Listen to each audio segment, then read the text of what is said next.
Assalamualaikum warahmatullahi wabarakatuh. Saya Reti Mardiana dari Universitas Pancasakti Prodi PAUD 2019. Video kali ini saya akan membahas tentang kurikulum PAUD. Sebelumnya saya ingin mengucapkan terima kasih kepada dosen pembimbing saya yaitu Ibu Dr. Anda Haja Suharti Ningsih MPD. Kepada beliau saya ucapkan banyak sekali terima kasih atas bimbingannya. Berikut uraiannya. Pengertian kurikulum. Kurikulum adalah seperangkat panduan yang mengatur isi program pendidikan sebagai acuan dalam proses pembelajaran dan penyelenggaraan pendidikan. Komponen kurikulum. Ada 3 komponen kurikulum. Satu adalah peserta didik. Peserta didik pada anak usia dini adalah usia dari 0 sampai 6 tahun. Kedua adalah pendidik. Pendidik atau guru diharapkan adalah lulusan dari sekolah pendidikan anak usia dini. Ketiga adalah pembelajaran. Pembelajaran yang digunakan dalam pendidikan anak usia dini adalah dengan metode belajar sambil bermain. Fungsi kurikulum pada pendidikan anak usia dini. Yang pertama adalah mengembangkan sikap perilaku yang baik, berakhlak, dan mengikuti norma serta aturan yang berlaku. Yang kedua yaitu mampu mengembangkan sosialisasi dan dapat mengendalikan emosi agar anak dapat berinteraksi dengan lingkungan sosialnya. Fungsi kurikulum yang ketiga yaitu dapat menumbuhkan kemandirian anak untuk mempersiapkan kebutuhan anak di masa yang akan datang.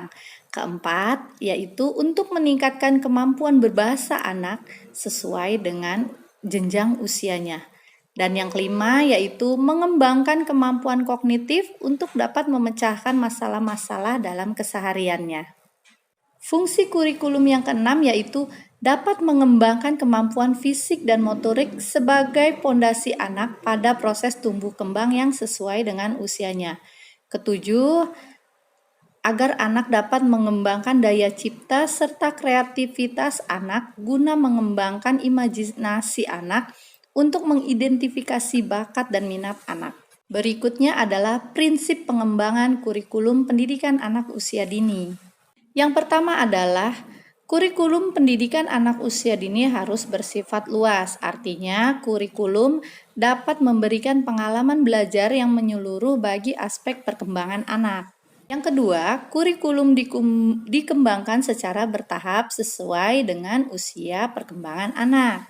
Yang ketiga, kurikulum pendidikan anak usia dini harus melibatkan orang tua, anak didik, dan masyarakat.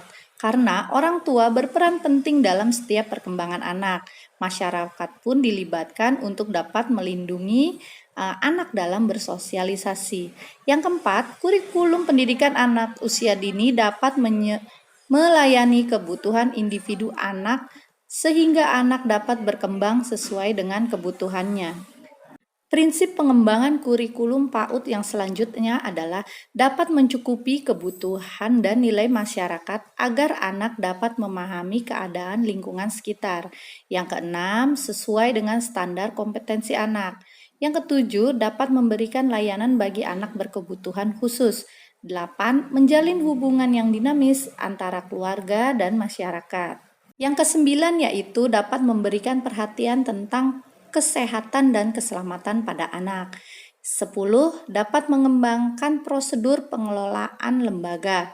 Yang 11. Dapat mengelola sumber daya manusia. Dan yang terakhir adalah dapat menggambarkan penyediaan dan prasarana yang dimiliki oleh lembaga PAUD.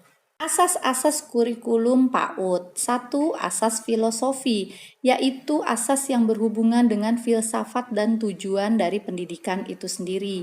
Kedua, asas psikologis, yaitu asas yang berkaitan dengan psikologi anak dan psikologi belajar. 3 adalah asas sosiologis, adalah asas yang berhubungan dengan budaya dan sosial kemasyarakatan. Asas yang keempat yaitu asas organisatoris, adalah asas yang berhubungan dengan bentuk organisasi dan kurikulum.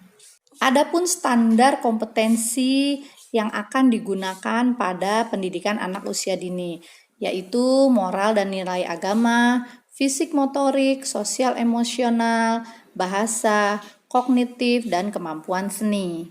Yang terakhir adalah penilaian atau asesmen. Penilaian atau asesmen adalah proses pengumpulan data dan dokumentasi belajar dan perkembangan anak.